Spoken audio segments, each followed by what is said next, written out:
Chapter 3. Maya an Illusion. Delivered in London. Almost all of you have heard of the word Maya. Generally it is used, though incorrectly, to denote illusion or delusion or some such thing. But the theory of Maya forms one of the pillars upon which the Vedanta rests. It is, therefore, necessary that it should be properly understood. I ask a little patience of you, for there is a great danger of its being misunderstood.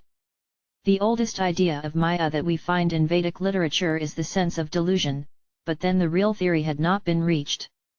We find such passages as, Indra through his Maya assumed various forms. Here it is true the word Maya means something like magic, and we find various other passages, always taking the same meaning. The word Maya then dropped out of sight altogether. But in the meantime the idea was developing. Later, the question was raised, why can't we know the secret of the universe?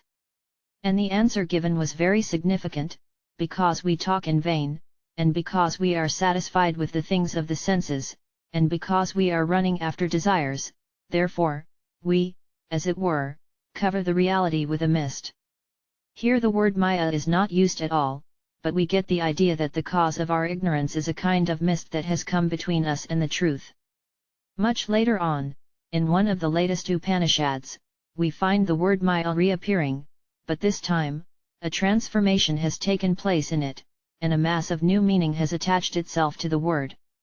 Theories had been propounded and repeated, others had been taken up, until at last the idea of Maya became fixed. We read in the Shvatashvatara Upanishad, know nature to be Maya and the ruler of this Maya is the Lord himself.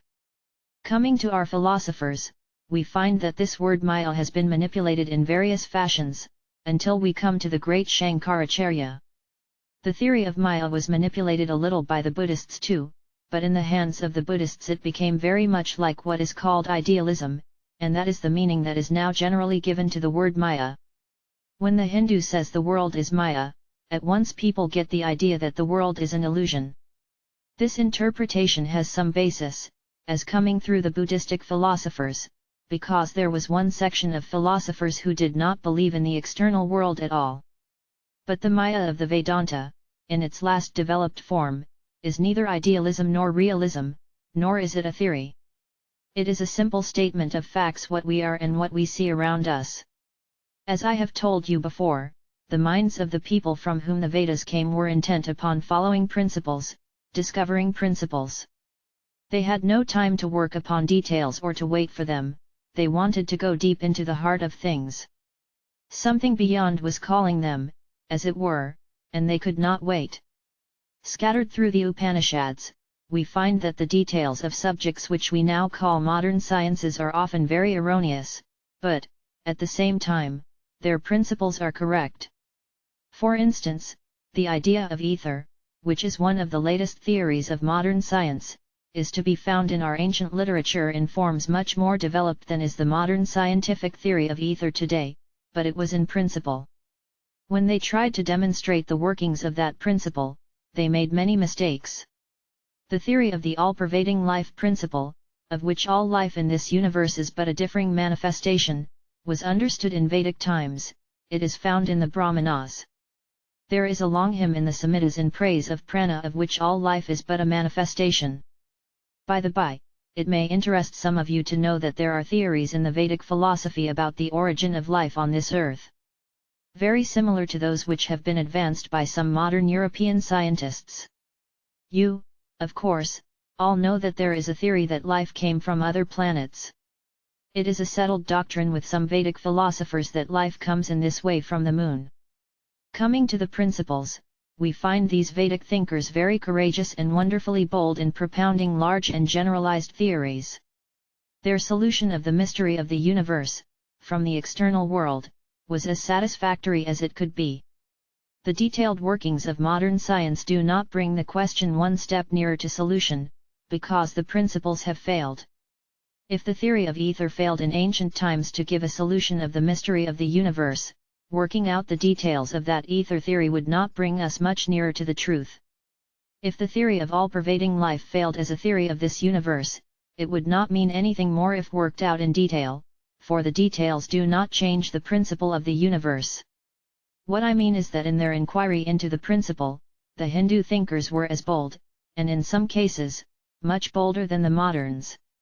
They made some of the grandest generalizations that have yet been reached, and some still remain as theories, which modern science has yet to get even as theories. For instance, they not only arrived at the ether theory, but went beyond and classified mind also as a still more rarefied ether. Beyond that again, they found a still more rarefied ether. Yet that was no solution, it did not solve the problem. No amount of knowledge of the external world could solve the problem. But, says the scientist, we are just beginning to know a little, wait a few thousand years and we shall get the solution. No, says the Vedantist, for he has proved beyond all doubt that the mind is limited, that it cannot go beyond certain limits beyond time, space, and causation. As no man can jump out of his own self, so no man can go beyond the limits that have been put upon him by the laws of time and space. Every attempt to solve the laws of causation, time, and space would be futile, because the very attempt would have to be made by taking for granted the existence of these three. What does the statement of the existence of the world mean, then? This world has no existence. What is meant by that? It means that it has no absolute existence. It exists only in relation to my mind, to your mind, and to the mind of everyone else. We see this world with the five senses, but if we had another sense, we would see in it something more. If we had yet another sense, it would appear as something still different. It has, therefore, no real existence, it has no unchangeable, immovable, infinite existence. Nor can it be called non-existence, seeing that it exists, and we slave to work in and through it. It is a mixture of existence and non-existence. Coming from abstractions to the common, everyday details of our lives, we find that our whole life is a contradiction, a mixture of existence and non-existence. There is this contradiction in knowledge. It seems that man can know everything, if he only wants to know, but before he has gone a few steps, he finds an adamantine wall which he cannot pass. All his work is in a circle, and he cannot go beyond that circle. The problems which are nearest and dearest to him are impelling him on and calling, day and night, for a solution, but he cannot solve them, because he cannot go beyond his intellect. And yet that desire is implanted strongly in him. Still we know that the only good is to be obtained by controlling and checking it. With every breath, every impulse of our heart asks us to be selfish. At the same time, there is some power beyond us which says that it is unselfishness alone which is good. Every child is a born optimist, he dreams golden dreams. In youth he becomes still more optimistic. It is hard for a young man to believe that there is such a thing as death, such a thing as defeat or degradation. Old age comes, and life is a mass of ruins. Dreams have vanished into the air, and the man becomes a pessimist. Thus we go from one extreme to another, buffeted by nature, without knowing where we are going. It reminds me of a celebrated song in the Lalita Vistara, the biography of Buddha. Buddha was born, says the book, as the savior of mankind, but he forgot himself in the luxuries of his palace. Some angels came and sang a song to rouse him. And the burden of the whole song is that we are floating down the river of life which is continually changing with no stop and no rest. So are our lives, going on and on without knowing any rest. What are we to do? The man who has enough to eat and drink is an optimist, and he avoids all mention of misery, for it frightens him. Tell not to him of the sorrows and the sufferings of the world, go to him and tell that it is all good. Yes, I am safe, says he. Look at me. I have a nice house to live in. I do not fear cold and hunger, therefore do not bring these horrible pictures before me. But, on the other hand, there are others dying of cold and hunger. If you go and teach them that it is all good, they will not hear you. How can they wish others to be happy when they are miserable? Thus we are oscillating between optimism and pessimism. Then, there is the tremendous fact of death. The whole world is going towards death, everything dies. All our progress, our vanities, our reforms, our luxuries, our wealth, our knowledge, have that one end: death. That is all that is certain. Cities come and go, empires rise and fall, planets break into pieces and crumble into dust, to be blown about by the atmospheres of other planets. Thus it has been going on from time without beginning. Death is the end of everything. Death is the end of life, of beauty, of wealth, of power, of virtue too. Saints die and sinners die, kings die and beggars die. They are all going to death, and yet this tremendous clinging on to life exists. Somehow, we do not know why, we cling to life, we cannot give it up. And this is Maya. The mother is nursing a child with great care, all her soul, her life, is in that child. The child grows, becomes a man, and perchance becomes a blackguard and a brute, kicks her and beats her every day, and yet the mother clings to the child, and when her reason awakes, she covers it up with the idea of love.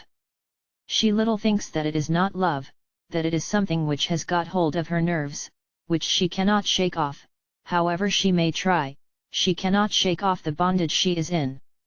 And this is Maya. We are all after the golden fleece. Every one of us thinks that this will be his. Every reasonable man sees that his chance is, perhaps, 1 in 20 millions, yet everyone struggles for it. And this is Maya. Death is stalking day and night over this earth of ours, but at the same time we think we shall live eternally.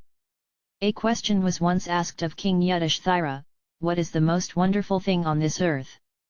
And the king replied, "Every day people are dying around us, and yet men think they will never die."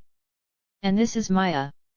These tremendous contradictions in our intellect, in our knowledge, yet, in all the facts of our life face us on all sides. A reformer arises and wants to remedy the evils that are existing in a certain nation, and before they have been remedied, 1,000 other evils arise in another place. It is like an old house that is falling, you patch it up in one place and the ruin extends to another. In India, our reformers cry and preach against the evils of enforced widowhood. In the West, non-marriage is the great evil. Help the unmarried on one side, they are suffering. Help the widows on the other, they are suffering. It is like chronic rheumatism, you drive from the head, and it goes to the body, you drive it from there, and it goes to the feet.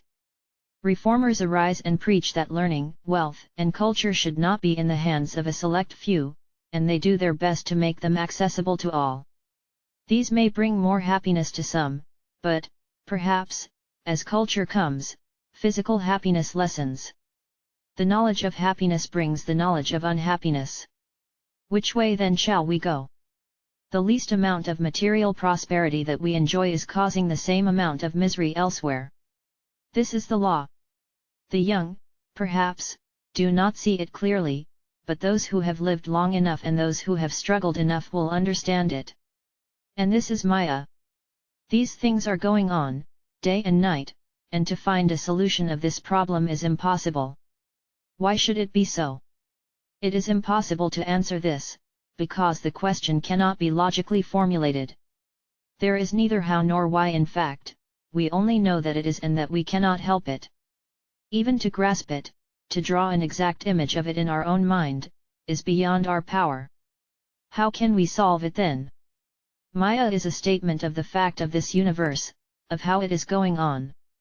People generally get frightened when these things are told to them. But bold we must be.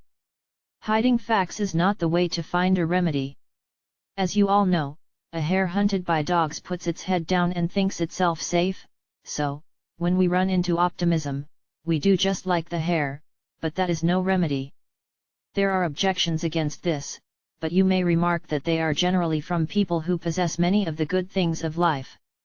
In this country, England, it is very difficult to become a pessimist.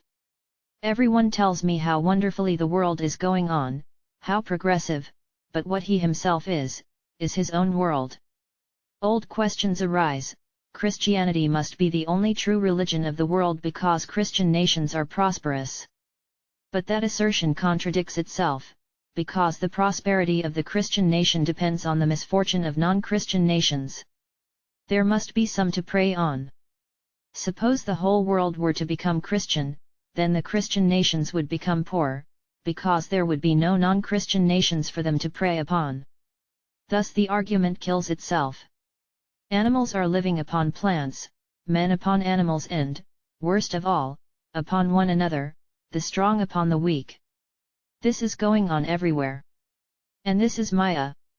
What solution do you find for this? We hear every day many explanations, and are told that in the long run all will be good. Taking it for granted that this is possible, why should there be this diabolical way of doing good? Why cannot good be done through good, instead of through these diabolical methods? The descendants of the human beings of today will be happy, but why must there be all this suffering now? There is no solution. This is Maya. Again, we often hear that it is one of the features of evolution that it eliminates evil, and this evil being continually eliminated from the world, at last only good will remain.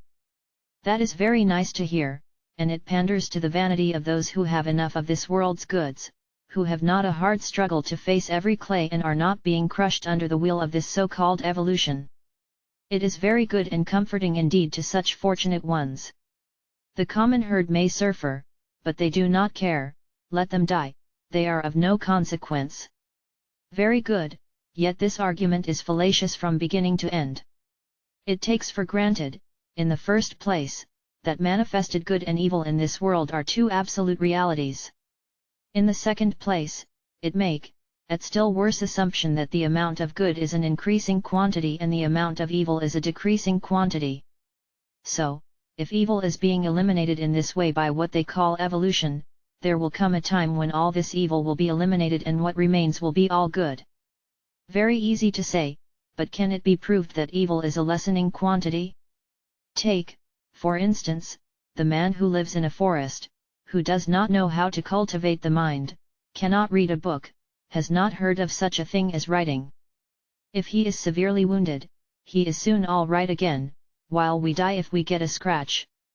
Machines are making things cheap, making for progress and evolution, but millions are crushed, that one may become rich. While one becomes rich, thousands at the same time become poorer and poorer, and whole masses of human beings are made slaves. That way it is going on. The animal man lives in the senses. If he does not get enough to eat, he is miserable, or if something happens to his body, he is miserable. In the senses both his misery and his happiness begin and end. As soon as this man progresses, as soon as his horizon of happiness increases, his horizon of unhappiness increases proportionately.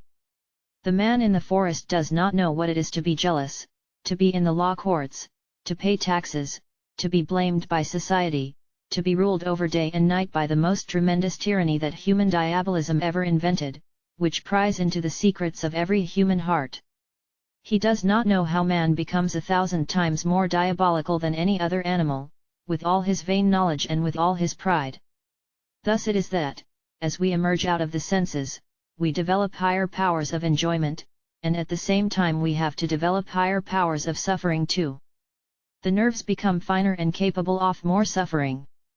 In every society, we often find that the ignorant, common man, when abused, does not feel much, but he feels a good thrashing. But the gentleman cannot bear a single word of abuse, he has become so finely nerved. Misery has increased with his susceptibility to happiness. This does not go much to prove the evolutionist's case. As we increase our power to be happy, we also increase our power to suffer, and sometimes I am inclined to think that if we increase our power to become happy in arithmetical progression, we shall increase, on the other hand, our power to become miserable in geometrical progression.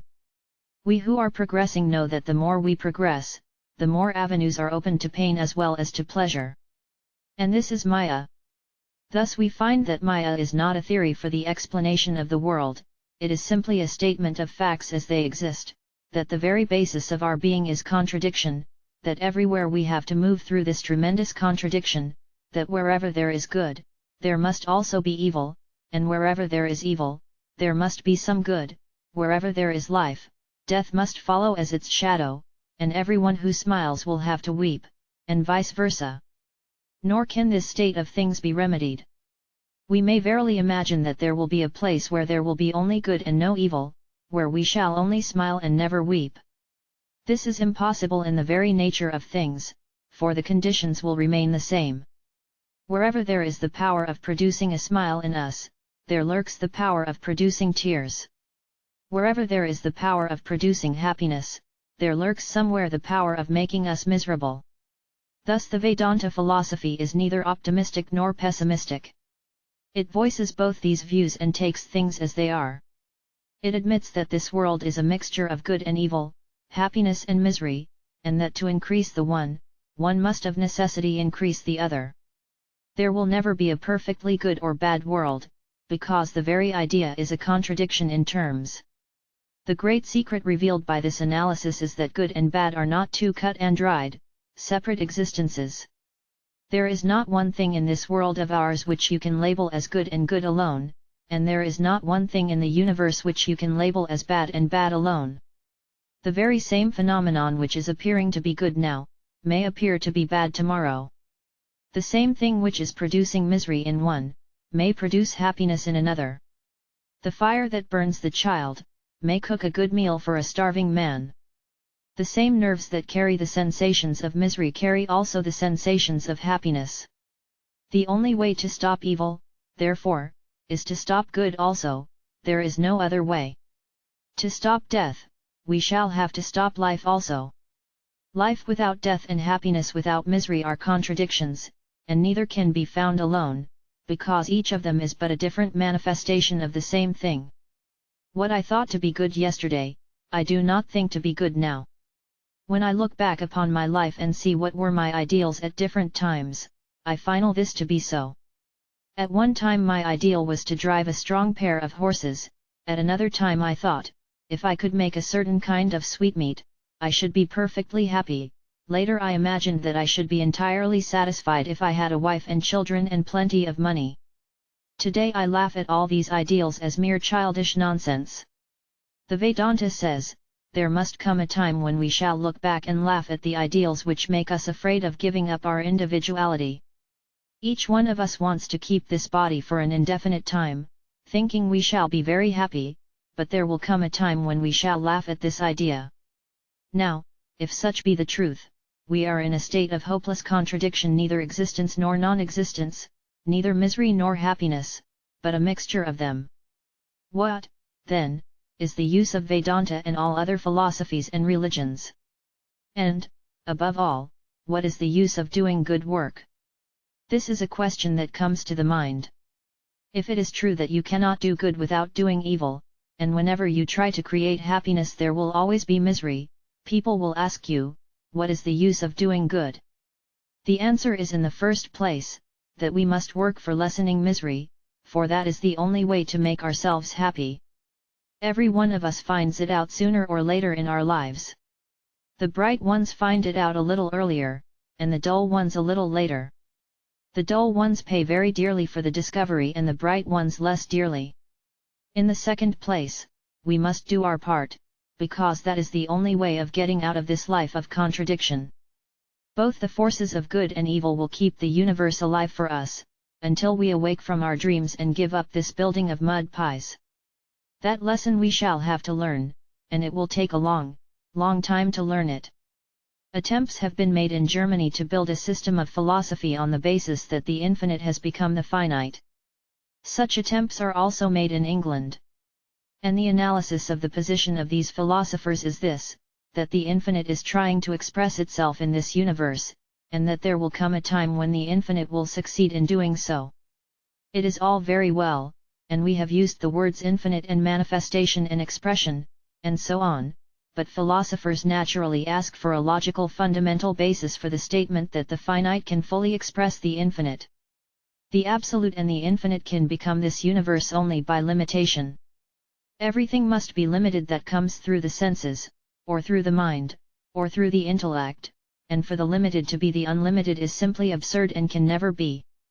The Vedanta, on the other hand, says that it is true that the absolute or the infinite is trying to express itself in the finite, but there will come a time when it will find that it is impossible, and it will then have to beat a retreat, and this beating a retreat means renunciation, which is the real beginning of religion. Nowadays it is very hard even to talk of renunciation. It was said of me in America that I was a man who came out of a land that had been dead and buried for 5,000 years, and talked of renunciation. So says, perhaps, the English philosopher. Yet it is true that that is the only path to religion. Renounce and give up. What did Christ say? He that loseth his life for my sake shall find it. Again and again did he preach renunciation as the only way to perfection. There comes a time when the mind awakes from this long and dreary dream. The child gives up its play and wants to go back to its mother. It finds the truth of the statement, desire is never satisfied by the enjoyment of desires, it only increases the more, as fire, when butter is poured upon it. This is true of all sense enjoyments, of all intellectual enjoyments, and of all the enjoyments of which the human mind is capable. They are nothing, they are within Maya, within this network beyond which we cannot go. We may run therein through infinite time and find no end, and whenever we struggle to get a little enjoyment, a mass of misery falls upon us. How awful is this! And when I think of it, I cannot but consider that this theory of Maya, this statement that it is all Maya, is the best and only explanation. What an amount of misery there is in this world, and if you travel among various nations you will find that one nation attempts to cure its evils by one means, and another by another. The very same evil has been taken up by various races, and attempts have been made in various ways to check it, yet no nation has succeeded. If it has been minimized at one point, a mass of evil has been crowded at another point. Thus it goes. The Hindus, to keep up a high standard of chastity in the race, have sanctioned child marriage, which in the long run has degraded the race. At the same time, I cannot deny that this child marriage makes the race more chaste. What would you have? If you want the nation to be more chaste, you weaken men and women physically by child marriage. On the other hand, are you in England any better off? No, because chastity is the life of a nation. Do you not find in history that the first death sign of a nation has been unchastity? When that has entered, the end of the race is in sight. Where shall we get a solution of these miseries then? If parents select husbands and wives for their children, then this evil is minimized. The daughters of India are more practical than sentimental. But very little of poetry remains in their lives. Again, if people select their own husbands and wives, that does not seem to bring much happiness. The Indian woman is generally very happy, there are not many cases of quarreling between husband and wife. On the other hand, in the United States, where the greatest liberty obtains, the number of unhappy homes and marriages is large. Unhappiness is here, there, and everywhere. What does it show? That, after all, not much happiness has been gained by all these ideals. We all struggle for happiness, and as soon as we get a little happiness on one side, on the other side there comes unhappiness. Shall we not work to do good then?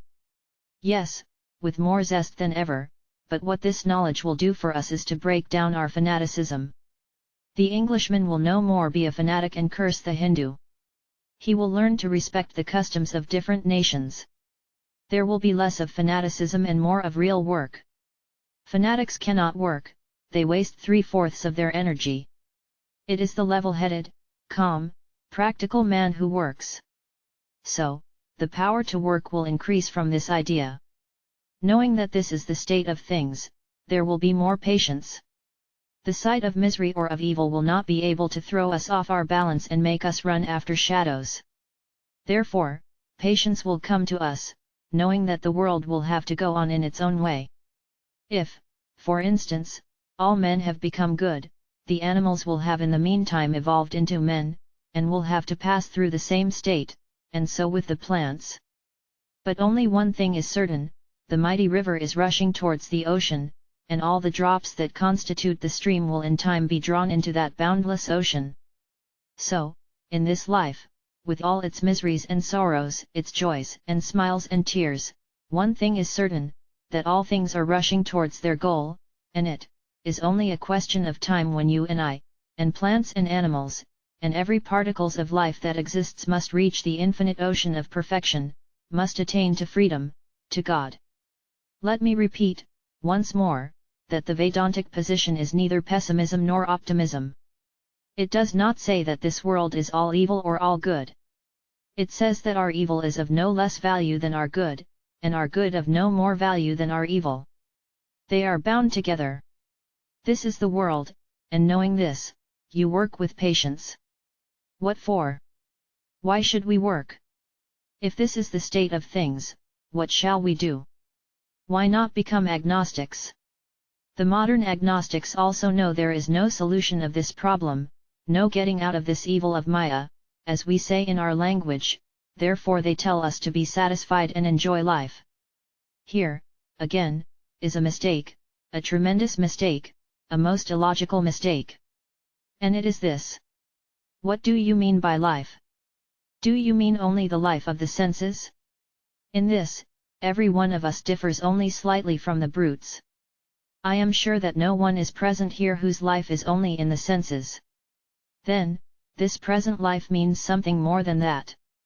Our feelings, thoughts, and aspirations are all part and parcel of our life, and is not the struggle towards the area, ideal, towards perfection, one of the most important components of what we call life? According to the agnostics, we must enjoy life as it is. But this life means, above all, this search after the ideal, the essence of life is going towards perfection. We must have that, and, therefore, we cannot be agnostics or take the world as it appears. The agnostic position takes this life, minus the ideal component, to be all that exists. And this, the agnostic claims, cannot be reached, therefore he must give up the search. This is what is called Maya, this nature, this universe. All religions are more or less attempts to get beyond nature, the crudest or the most developed, expressed through mythology or symbology, stories of gods, angels, or demons, or through stories of saints or seers, great men, or prophets, or through the abstractions of philosophy. All have that one object, all are trying to get beyond these limitations. In one word, they are all struggling towards freedom. Man feels, consciously or unconsciously, that he is bound, he is not what he wants to be. It was taught to him at the very moment he began to look around. That very instant he learnt that he was bound, and he also found that there was something in him which wanted to fly beyond, where the body could not follow, but which was as yet chained down by this limitation. Even in the lowest of religious ideas, where departed ancestors and other spirits mostly violent and cruel, lurking about the houses of their friends, fond of bloodshed and strong drink are worshipped, even there we find that one common factor, that of freedom. The man who wants to worship the gods sees in them, above all things, greater freedom than in himself. If a door is closed, he thinks the gods can get through it, and that walls have no limitations for them. This idea of freedom increases until it comes to the ideal of a personal God, of which the central concept is that he is a being beyond the limitation of nature, of Maya. I see before me, as it were, that in some of those forest retreats this question is being discussed by those ancient sages of India, and in one of them, where even the oldest and the holiest fail to reach the solutions, a young man stands up in the midst of them, and declares, "Here, ye children of immortality, here, who live in the highest places, I have found the way. By knowing him who is beyond darkness we can go beyond death." This Maya is everywhere. It is terrible. Yet we have to work through it. The man who says that he will work when the world has become all good and then he will enjoy bliss is as likely to succeed as the man who sits beside the Ganga and says, "I will ford the river when all the water has run into the ocean." The way is not with Maya, but against it. This is another fact to learn. We are not born as helpers of nature, but competitors with nature. We are its bondmasters, but we bind ourselves down. Why is this house here? Nature did not build it. Nature says, "Go and live in the forest." Man says, "I will build a house and fight with nature," and he does so. The whole history of humanity is a continuous fight against the so-called laws of nature, and man gains in the end. Coming to the internal world, there too the same fight is going on, this fight between the animal man and the spiritual man, between light and darkness, and here too man becomes victorious. He, as it were, cuts his way out of nature to freedom. We see, then, that beyond this Maya the Vedantic philosophers find something which is not bound by Maya, and if we can get there, we shall not be bound by Maya. This idea is in some form or other the common property of all religions. But, with the Vedanta, it is only the beginning of religion and not the end. The idea of a personal God, the ruler and creator of this universe, as he has been styled, the ruler of Maya, or nature, is not the end of these Vedantic ideas, it is only the beginning. The idea grows and grows until the Vedantist finds that he who, he thought, was standing outside, is he himself and is in reality within. He is the one who is free, but who through limitation thought he was bound.